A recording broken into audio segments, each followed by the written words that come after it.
Hello, my name is Ann Williams, and I am going to answer the questions 1 through 3 about professional dispositions and what type of dispositions that I possess.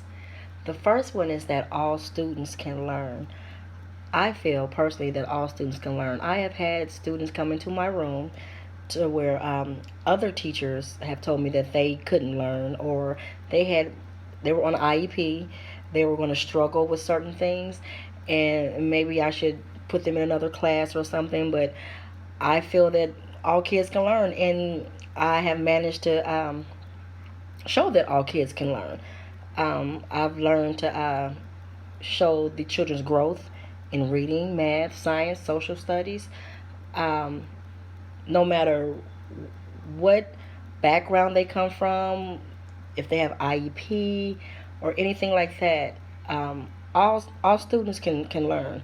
And the fact that I love my job, I love the fact that when I have my kindergarten students, and they have that aha moment when they finally get it, that is so important to me, because when they're 5 years old, they're young, that you can mold them. You can get them to understand things that maybe you couldn't when they were like a little older. I also set the standards very high. I've taught third grade for 2 years, and I kind of run my kindergarten class like the third grade class. um, I do differentiate to a certain extent, but I also understand that the third grade test for the third grade guarantee is not differentiated.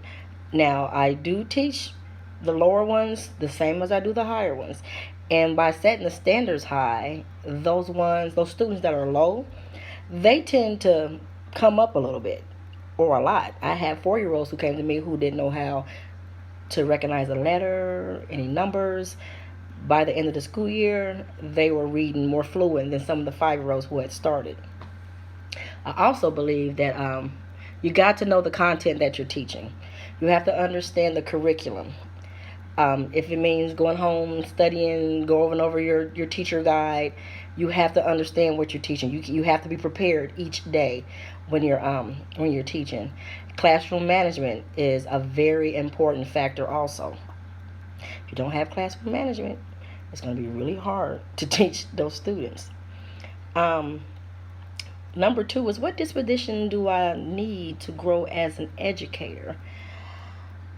Well, I also believe in, we always have the professional developments every year, which helps you to learn different things that you may not have learned. Being a lifelong learner, um, you have to know that you don't know everything, and it's okay to not know everything. To go with coworkers and ask questions. I've said before in a discussion question, I piggybacked off of one of my coworkers. She was an awesome teacher. She is an awesome teacher. Her strategies, the way that she teaches the students, the way that she can get the kids to perform, some of her ideas on her classroom management, I have adopted because it does work. So knowing that you don't know everything, knowing that you can learn, you can keep learning. You're a lifelong learner. What does a professional educator look like, and how do they behave? You have to have a certain ethic when you're an educator. If there's a problem with a coworker, you need to discuss it. You can't just go up to someone and, you know, maybe start something, an argument. There's ways of going about different things. The way that you dress, the way that you address the teachers and the parents and the students. I know with my parents, at the beginning of every school year, they have my number in the classroom. They have my cell phone number also. So if there's ever a problem, if they ever have any questions, they know that they can contact me at any time. You can contact me on the weekends as well. If they have a concern, I would rather for them to contact me immediately than to wait 2 or 3 days later. Because I might not remember, the details might get scattered.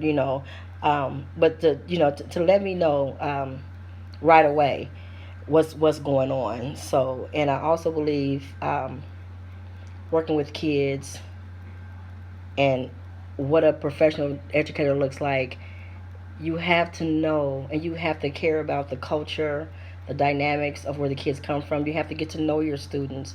They're not just numbers. They're not just student IDs. You have to have a rapport with the students and with the parents. You got to get to know them on a one-on-one basis. You have to know them. So that is what my dispositions are, and I hope you enjoyed it.